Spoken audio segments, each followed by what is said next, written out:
not recorded. So this idea of conscious contact, and we'll go with that today. So the conscious contact in recovery, at least to me, it implied a conscious contact with the higher power, or whatever, God or whatever, that power that we need to seek so that that power can come into our lives and sort of put a clamp on the effects of the other power in our lives, which is selfing. Yeah? So what I realized in life is that power only respects other power. So the dilemma in alcoholism is you're relying on self, yeah, and the self has taken you over. This idea of being a someone, and so you live from the mental state, and it lords over you, and it drives you to drink in a lot of ways. It drives you to a lot of behavior to get relief from its occupation, in a sense. And they say that no human power is going to be able to solve the problem in recovery. So you can't look at another person or you or anything like that because it doesn't work. That's what they found through their experience. So they said you need to find a power greater than yourself. See? So when you see the word yourself, most people, it infers a me, yeah?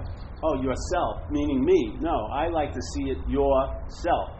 So there's the selfing, which is represented by the your, and then there's the imaginative reference, the self, that you're identified as. So, yeah? So here, find a power greater than yourself, yeah? You could say find a power greater than the self, but usually when you're identified with self, it's yours, yeah? So now you're identified as that self. So you, to me, are really, truly the greater power, but you can't access that because you've been dominated by this idea of self, this long-lasting, independent, separate entity. So we're going to find a power greater than it, so that power greater than it can cut the imaginary bond, yeah? And how does it do that? How does it do it? It allows you to finally see what you've been looking from most of your life. So the defeat goes on because you're looking from what's defeating you. You're identified as a self, and the best you can try to do is try to get out of it, yeah? We try to do it with alcohol and drugs. People do it with shopping and sex and everything. Whatever possibility it can try to use to get out of self, it will, yeah? And it gets rabid about it and very anxious about it. It wants to get out of self. But it's constrained by the statement, self can't get out of self. Yeah? So if you're identified as a self and you try to leave self, you're going to leave self as a self. Yeah? You don't see it. So when you see that, there's the relief. If you're not seeing it, you're looking from it, and so you're going to keep trying to find a new strategy to get out of self as a self. By getting the self better, some people will try to spiritualize it. They'll do a lot of practices to try to change its innate nature of like snake-like nature into a more compassionate nature, which is totally ridiculous. A parasite is a parasite is a parasite. You don't make it a pet. You know what I mean? When it crawls up on your lap, it isn't to cuddle you, it's to suck you fucking dry, basically. So you see that it's a mental parasite. So when you're seeing it, that's the beginning and the end of its domination over you, yeah? The beginning of its domination is when you forget the seeing, and the end of it is when you remember the seeing. Yeah? And how do you remember the seeing, in a sense? You forget the self. And how do you forget the self? You lose interest in what's facilitating the appearance of selfing. So how does a thought is used to facilitate the bondage of self? It's held as my thought. Yeah? How does feelings, all the feelings that happen in this body contact, this conscious contact, all the feelings that get generated, how does the mental state use that to facilitate the bondage to self? It says it's my feelings. Yeah? So now all the feelings are used to point to the feeler, the imaginary feeler. All the thoughts, good, bad, boring, interesting, it doesn't matter. They're all being preceded by my. So it's like this bottle, you can have one bottle or 8,000 bottles, yeah? And I can change what the intent of this bottle is going to be used for by calling it my bottle. Now the my bottle points to the owner. My thoughts, they all keep pointing to the thinker. That's the bondage of self. So the imaginary appearance of you totally rooted in identification of body is constantly having to be reinforced. Yeah? Because the obviousness of it not being so would dawn on you so fucking quickly. But you have a barrage of activities brought about by conscious contact, yeah? Consciousness being in contact here. So you have thoughts about what you're in contact with, feelings concerning what you've been in contact with. You see, hear, smell, taste, touch, and every one of those events has been claimed by the mental process and is being used to facilitate the mind's being bonded to the idea of being a body. Yeah? It's not just like one glue, and it's the immersion in glue is totally necessary because you're not that. You're not that mental idea. You're not what you're taking yourself to be, and that's that. So for you to keep taking yourself to be, it's got to be reinforced like freaking constantly. Yeah? That's sort of the reason why time is involved here, because it takes time to make something that isn't so seem to be so. Yeah? In no time you would see what's not so is not so. It takes time to make what's not so seem to be so. And it takes time to keep making it seem to be so. Yeah?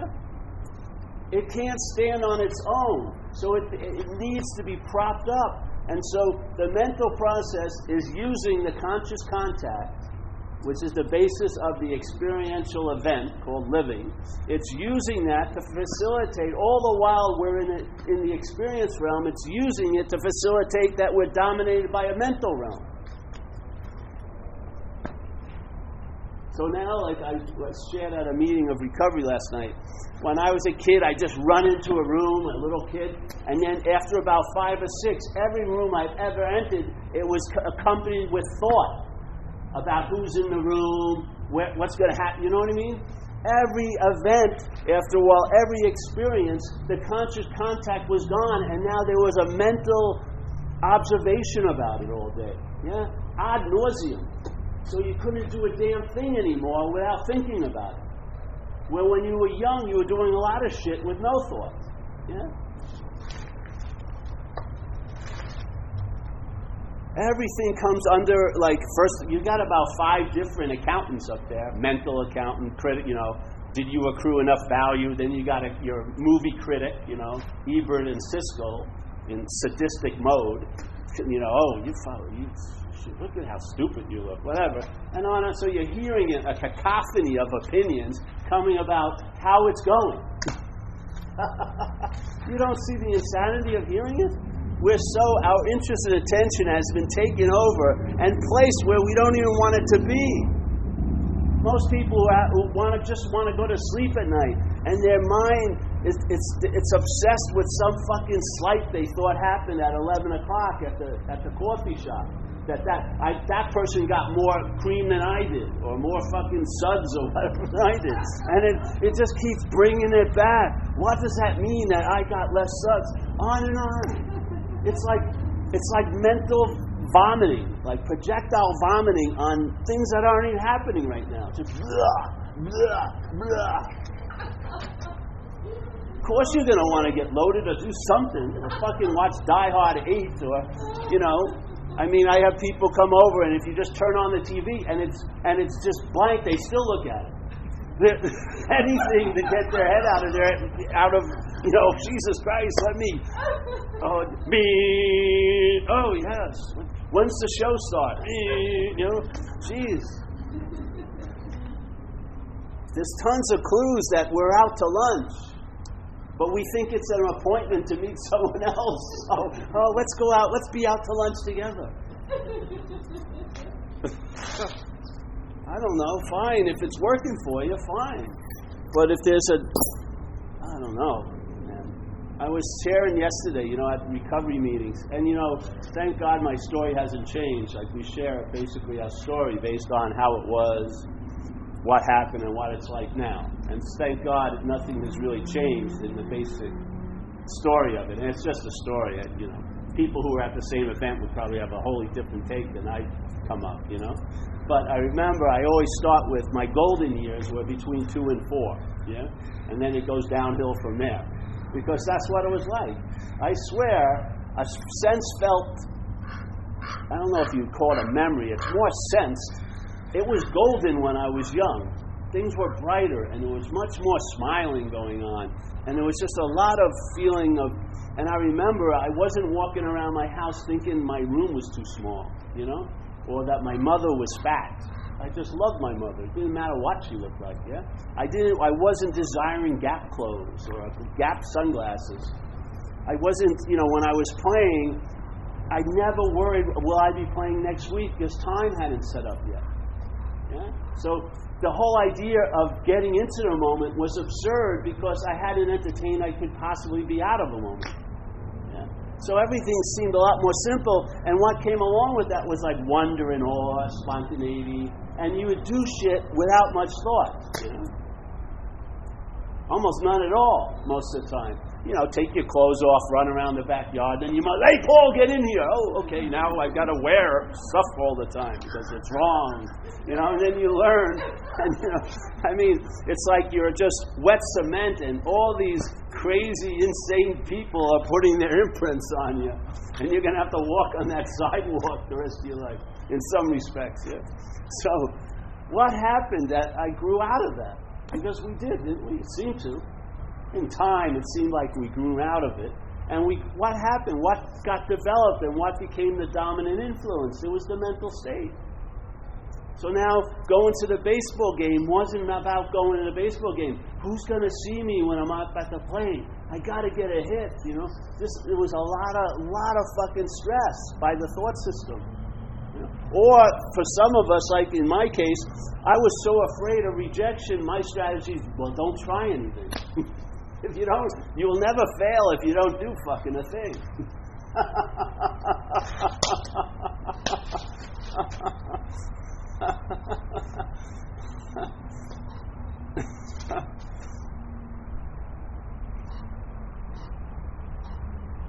In recovery, they say the problem resides in the mind. That's where it is. Yeah. All right, so when they say obsession with self, what's obsession with self? Is my elbow obsessing with self right now? Is my colon obsessing with self? Yeah. Are my ears trying to turn in and hear themselves? Yeah. No, it's the thought system, yes, isn't it? The thought system has you and me as a body. That's how it views us. So every thought it has that has something to do with us, either we're the one who is having the thought, or the thought's about us, it's the us and the you that's having the thought is a body. The thought system doesn't see you as a spirit. It doesn't hold you. So when it talks about you, and this is usually the only way you know you, is through memory and the head talking about you, it talks about you as a body. It thinks always about you as a body.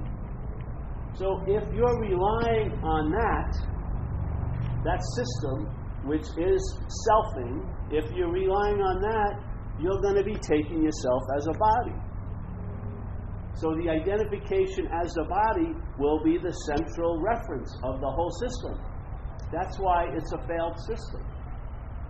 It's missing out on a huge aspect of what's actually so here, which is what we sometimes point at as no-thing, or as the space, or as the presence, or as the spirit, or as consciousness, or as awareness, or as being.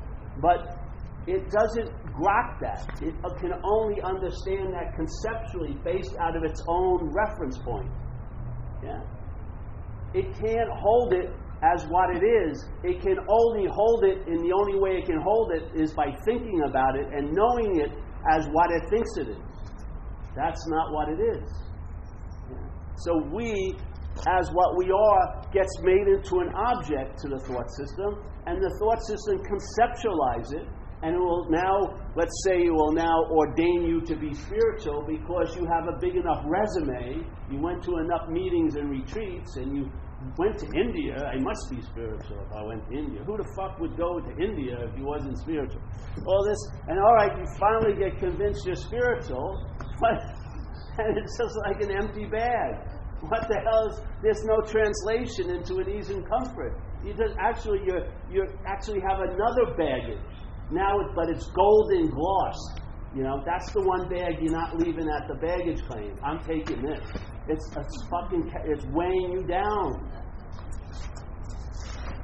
This whole system, in my experience, of being weaned off of the thought system, and how that weaning off got sustained and stabilized, was the mental bridge of the mind got blown up.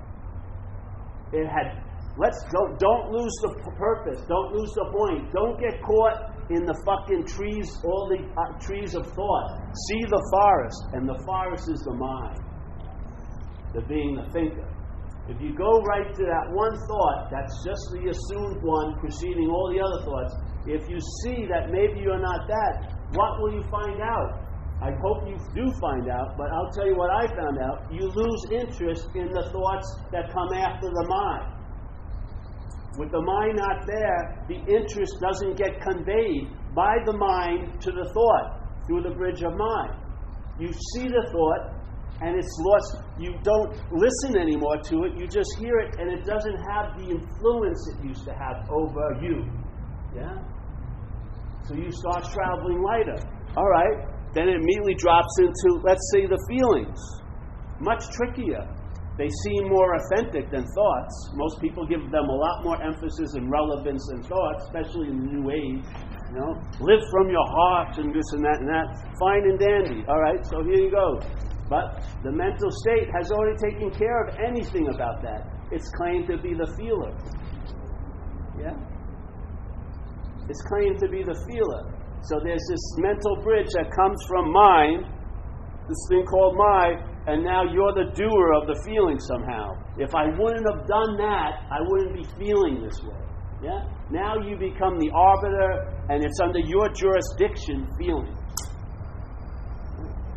Now maybe, so some people say, all right, I'm just going to have good feelings, and they go on that path. I'm just going to promote good feelings.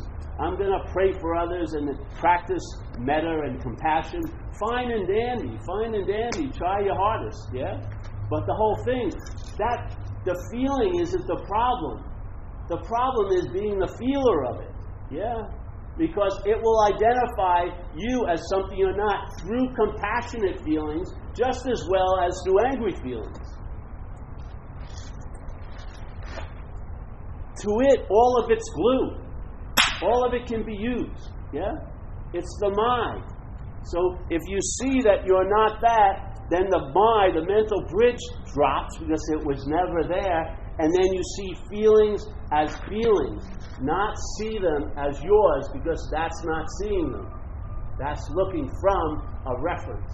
Yeah? The mental state has already established what you take yourself to be, and now you're at the end of the stick thinking you're the feeler. And therefore, you own the feelings, they own you. You own the thoughts, they own you. You own the actions, they own you. How are you going to stop actions?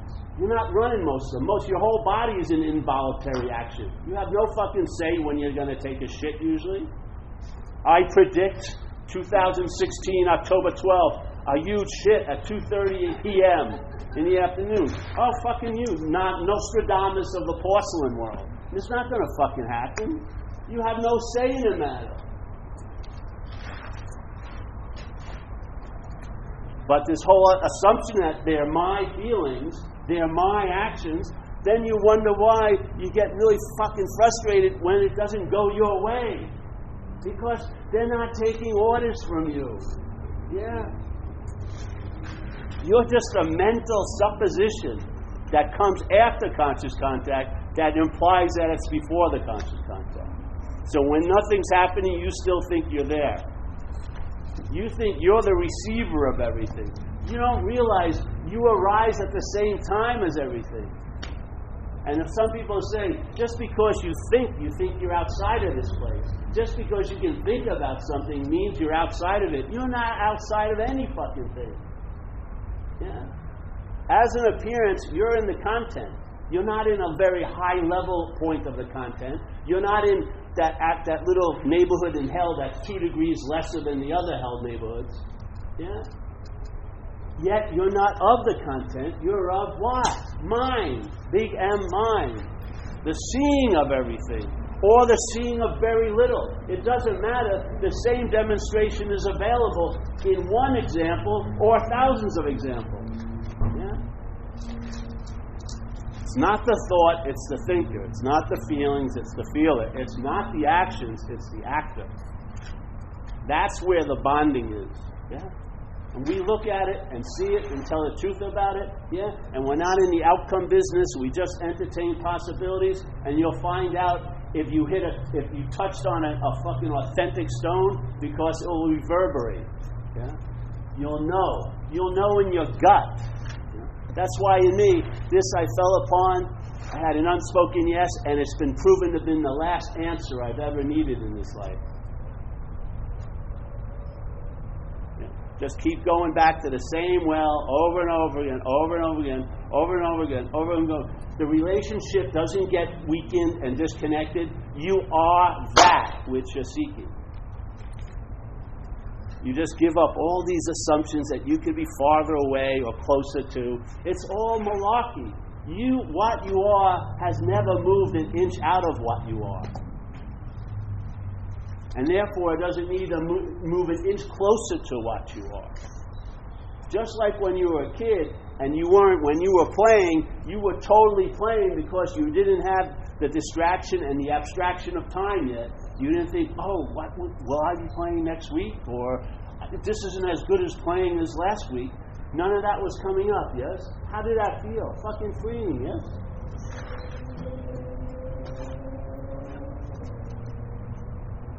You have appointments next Wednesday, far out. That's being in this world. Take care of them. But why be beholden to them as an indication of what you are? Why don't we see everything else from the indication of what we are, instead of getting an indication of what we are from everything else? Yeah? Why don't we put the horse before the cart? Let this be the influence of everything else, instead of this being influenced by everything else. This old master used to say, you have the ability to outshine circumstances and situations, just as you are, instead of allowing circumstances and situations to outshine you. Those are principled statements. Those will affect every day here. Yeah? The soundness will ring like the timbre is so authentic, it will just reverberate. Instead of having what I am be indicated by what's happening, I will influence what's happening by what I am. Yeah?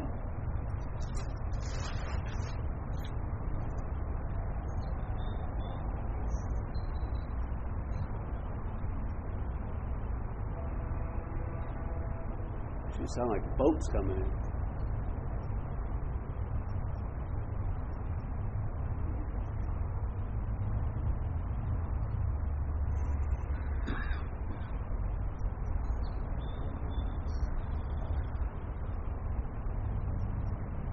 You know, I've seen people in AA, we say, keep coming back. Yeah? Because a lot of times people come in, and of course they go to one meeting and their mental state says they know what AA is all about. You know? Of course they don't. But, so we say, keep coming back. And a lot of people go back out. Yeah? And I've watched a number of them like this. And then finally one time they come in and they sort of get it. Yeah?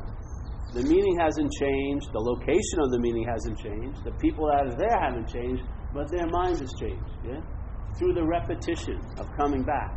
That's what we're doing at satsang in a sense.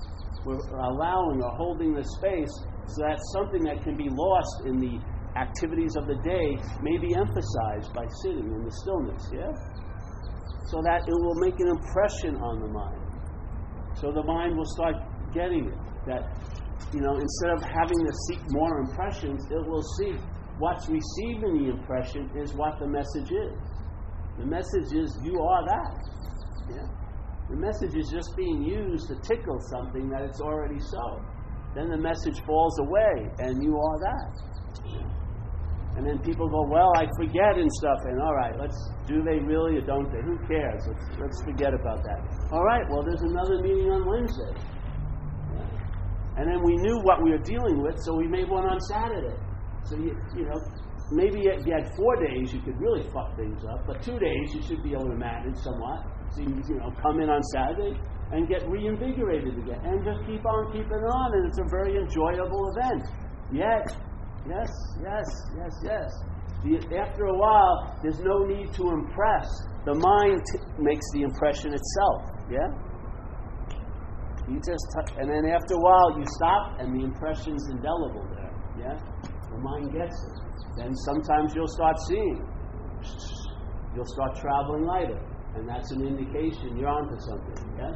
You'll see that it isn't about getting everything I want. It's not even about changing the destiny of the action figure. It's about traveling lighter over the destiny, Traveling lighter over. How do I do that? Well, you don't do it. That's the good news. You just entertain possibilities. Your mind is fertile. You don't see that all day we're entertaining insane shit? We're entertaining time and making it seem so influential that it actually is the biggest influence of this moment is time. In the mental state, it's totally time. Yeah? We see that, okay. If I'm in cahoots with it, it's not like time is a thing that's imposing it. You're dreaming it, yeah? All right. Let's see what happens. I remember with me, my life was all very exclusive. Either I was surfing or I was working. Yeah?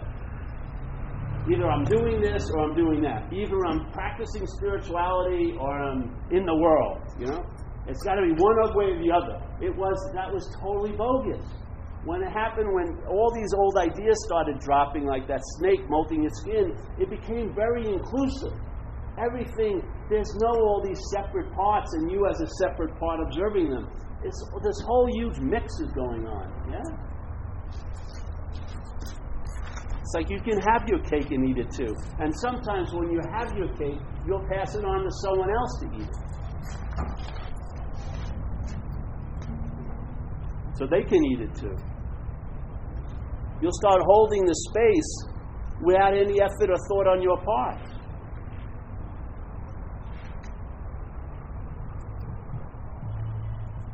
People will see, maybe you're so loving and you don't think you're loving at all. Who are you to argue with the person?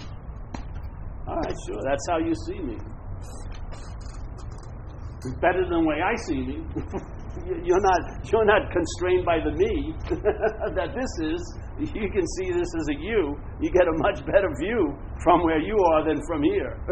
The me is like an incredible, obscuring, cloudy thing, I remember when I was in Delancey Street, man. They knew who I was exactly as a you. And they treated me exactly like they would treat a junkie you, and I thrived. All the while complaining, don't they understand it's me? That me got me out on the fucking streets, almost dead. And it would have got me out in about an hour if I didn't have a buffer between me and it, yeah? And at that point, mine used Delancey Street as the buffer. Then it used AA as a buffer. Now there's no need for a buffer, yeah? Doesn't mean I don't go to AA. I love AA. But I don't need a buffer because the situation has been remedied. I'm not taking myself to be what I'm not. Yeah? I'm not taking myself to be much. And that's the good news. And then I find out what's going on. I had ideas. I'm healthier now when I'm older than I was when I was younger. I've grown an inch the last year or two, which I didn't think older people grew. I remember when I used to go home after years, and my sister would always take me out to lunch with my mom. And my mom and my sister would be driving. My mom would be in the front, and I was in the back. And I'd notice what was happening over the years because my mother kept shrinking. I used to see most of her head and her neck above the seat, and then at the end, I just saw her top of her hair. And I said, "Mom, you're shrinking." That's what I thought. I thought people shrink as they get older. Yeah, and there goes that idea. So I went in. I was 6'1". Now I was 6'1 3/4". Just went in. I'm 6'2". Who knows? I could be a basketball player, and I'm in the 70s. Fucking shit. 6'8". Who the hell knows what's going to happen? So, anything, anyone, whatever. Any questions? Anything, anyone? Questions? it just our imagination? Well, there's a lot of ways you can say it. No, they're finding expression now through this apparatus. Yeah. So if then we see that the character defects are truly us, then we will see what we really are. Well, you'll never see what you really are because you're seeing from it. But if you see that they're not yours, the character defects will have a chance to mutate and change. Definitely. Or weaken. It's your engagement with everything that's giving it its life, its seeing life. Yeah? So let's say we have impressions, they call it karma, let's say. So the mental, the mind, body has received impressions, yeah? And then it's seeking expressions. So those would be some of your predilections and your character defects, let's say, so to speak, or your blind spots. But what really keeps fueling them is your idea that they're yours and about you. So we're just taking that little bit off and then see what happens. I see things are much easily... See, the mental state has no intention of changing certain things. It's prohibiting change. It's trying to keep things the same when their nature is to change, yeah? If you take the clamps off of it by seeing them not as yours, yes, then the character defect can change and mutate. And you'll see, actually, in hindsight, when you come into recovery, those defects of character are used to promote the greater good. It's funny yourself, yeah? The mind can do whatever it freaking wants with anything here, yes? So if I'm being directed from self, the character defects could become very destructive, let's say, yeah? I could get into, like, relationship violence and shit like that, yes? It's what's directing it. Now, let's say those same defects of character are there. Let's say anger, if you want to call it that. And I'm directed by a power greater than the self, then anger has been used in these talks quite a lot. A lot of times in the old days, I'd speak out through a lot of anger, and actually it produced good effects. So the anger being directed by, let's say, what we would deem a higher power, we'll use it in a much different way than when it's directed by selfing. Yeah? Yeah. So we're just questioning the selfing aspect of the defect. Yeah. Yeah. On the same issue. You've been looking at time all day, bro. What are you doing there? No, I'm just obsessed with time since you mentioned it. You got the watch out. I'm trying to adjust it anyhow. It's a long process. You're trying to adjust it, exactly. Speaking of character defects, isn't it true that also one way of dealing with it is seeing them here? I mean, from the point of view that's free from me and all of that, just seeing them as they are. Well, I think I just said that, right? That's what I was saying. If you see them, if you see them, if your seeing is not from selfing, you'll see them in a totally different light. Yes. Also, they're all energy. They're just energy. On the same subject, just another angle to it is most of the life situations, the real solution to them is not trying to change them, but change your attitude, your way of seeing them. If you change your attitude towards them, that's all you need to do. The life situations are as they are. And, the best left alone, but if you change the way you relate to them, the way you see them, the way you your attitude towards them, the whole thing changes.